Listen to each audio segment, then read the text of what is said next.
Late night glow on silent screens. Another story in between. Coffee cold, fingers fly beneath a vast, watchful sky. Good evening.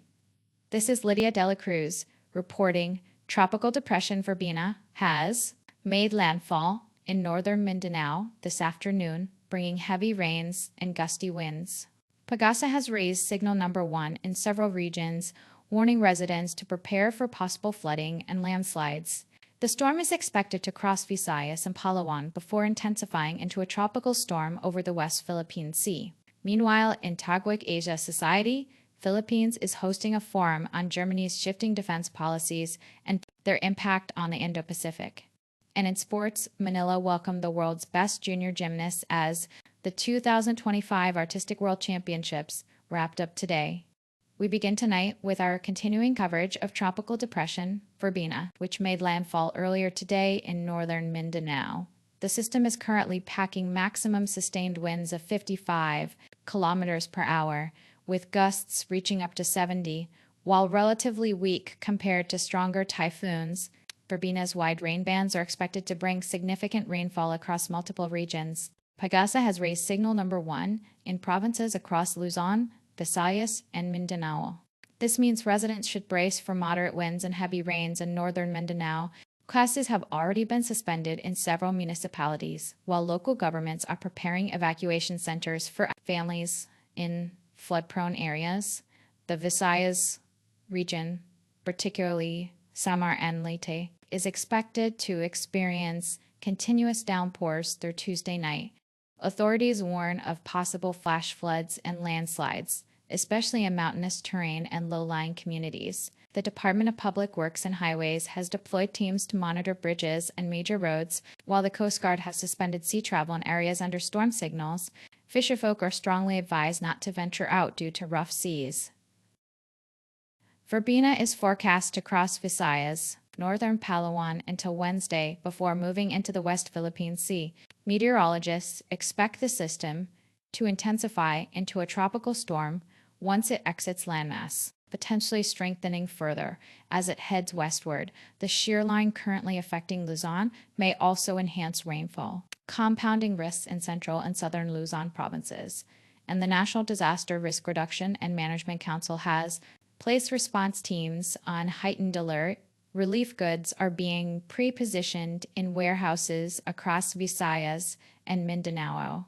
Local officials urge residents to heed evacuation advisories and avoid complacency, reminding the public that even weaker storms can cause deadly floods and landslides. Turning now to international affairs, the Philippines played host today to a major dialogue on global security. Asia Society Philippines convened experts, diplomats, and policymakers in Taguig for a forum titled Eyes on Germany, Navigating Security in a Changing World. The event focused on Germany's evolving defense posture and its implications for the Indo-Pacific region. Germany has traditionally emphasized diplomacy and economic engagement, but recent global tensions have prompted Berlin to strengthen its military commitments. Analysts at the forum highlighted Germany's new defense spending targets and its growing role within NATO. For the Philippines, this shift signals potential opportunities for deeper cooperation in maritime security and regional stability. Speakers underscored the Indo-Pacific's importance to Germany's foreign policy, particularly in safeguarding trade routes and supporting democratic allies. The Philippines, situated at the heart of Southeast Asia, is seen as a strategic partner in ensuring freedom of navigation and countering emerging threats. Discussions also touched on joint naval exercises and technology sharing as possible areas of collaboration. Local officials emphasized that the Philippines welcomes Germany's engagement, especially as regional tensions continue to rise. They noted that partnerships with European allies can complement existing ties with the United States and ASEAN neighbors. The forum also highlighted the importance of balancing security cooperation with economic development, ensuring that defense strategies do not overshadow humanitarian priorities. Experts reminded participants that Germany's evolving defense policy is part of a larger global realignment, from the war in Ukraine to disputes in the South China Sea. Nations are reassessing alliances and strategies. The Philippines' role as a host for such dialogues underscores its growing voice in international security conversations. This Jenny Perez now reporting on sports, where Manila has been buzzing with energy as the 2025 FIG Junior Artistic World Championships wrapped up today. The event brought together the world's most promising young gymnasts, showcasing talent, artistry, and resilience on the global stage. The United States team delivered strong performances, building on their silver medal finish in 2023. Their routines combined technical precision with creative flair, earning praise from judges and fans alike. Other standout performances came from Japan and Italy, whose athletes impressed with daring vaults and flawless floor exercises. For the Philippines, the championships were a proud moment. Local athletes demonstrated remarkable skill and determination, drawing loud support from the home crowd. Coaches emphasize that competing against the world's best provides invaluable experience for the country's rising stars, who are now setting their sights on future Asian Games and Olympic qualifiers. Beyond the competition, the event was a celebration of community and culture. Thousands of fans filled the Rizal Memorial Coliseum, while volunteers and organizers ensured smooth operations. The championships also boosted local tourism, with athletes and families exploring Manila's heritage sites and enjoying Filipino hospitality. Sports officials say hosting the Junior Artistic World Championships cements the Philippines' reputation as a capable venue for international events.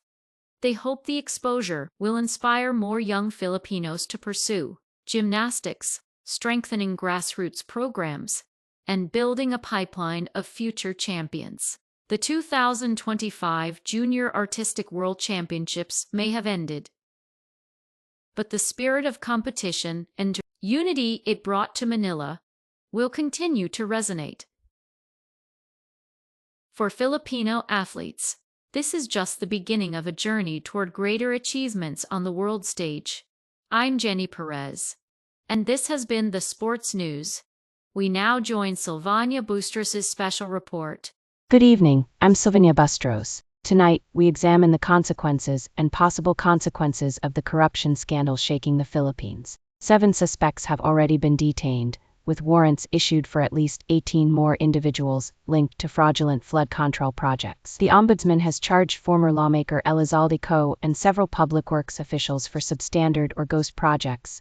Congressional leaders implicated in the scandal have stepped down under public pressure. More than 650,000 people joined mass protests in Manila, demanding transparency and accountability. Analysts warn the feud between President Ferdinand Marcos Jr. and Vice President Sara Duterte could deepen. Destabilizing governance. The Philippines is set to chair ASEAN in 2026, but corruption scandals may undermine credibility and leadership capacity. Reports suggest factions within the armed forces are weighing involvement if unrest escalates, with losses estimated at 118.5 billion pesos.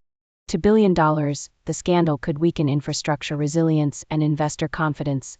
Corruption in flood control projects has left communities exposed to deadly typhoons and flooding, compounding the climate crisis.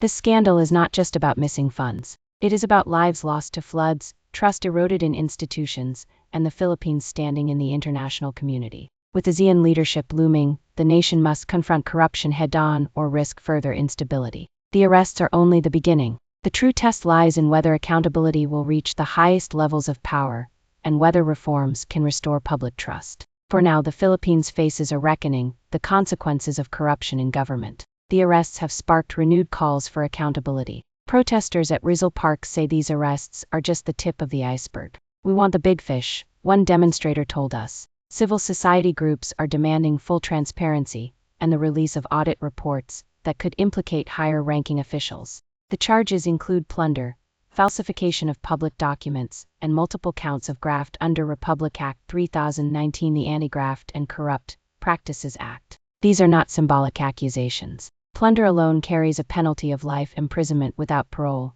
and prosecutors say the evidence trail is extensive.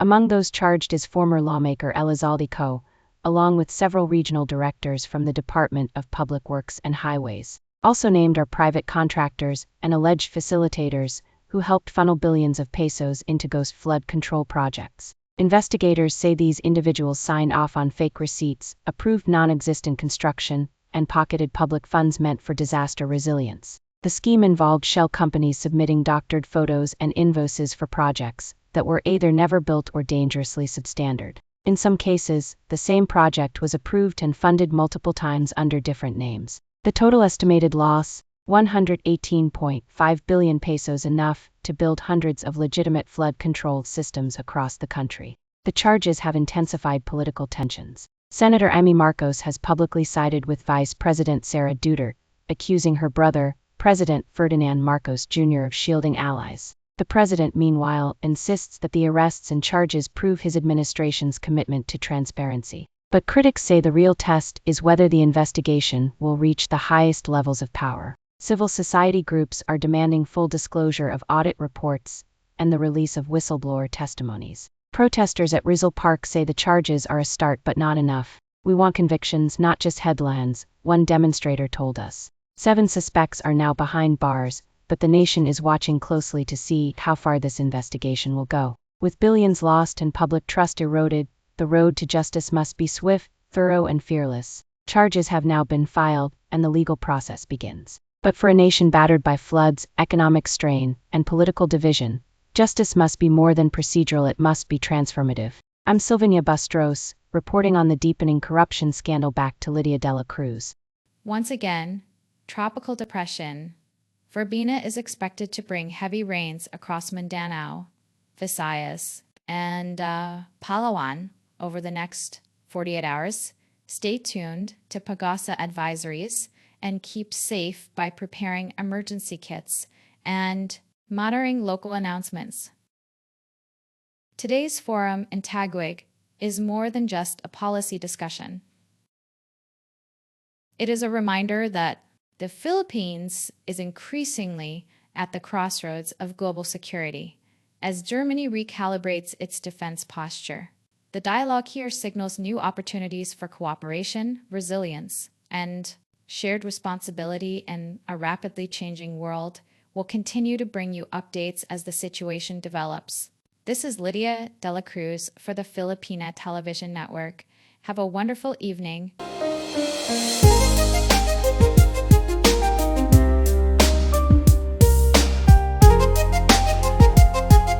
Late night glow on silent screens.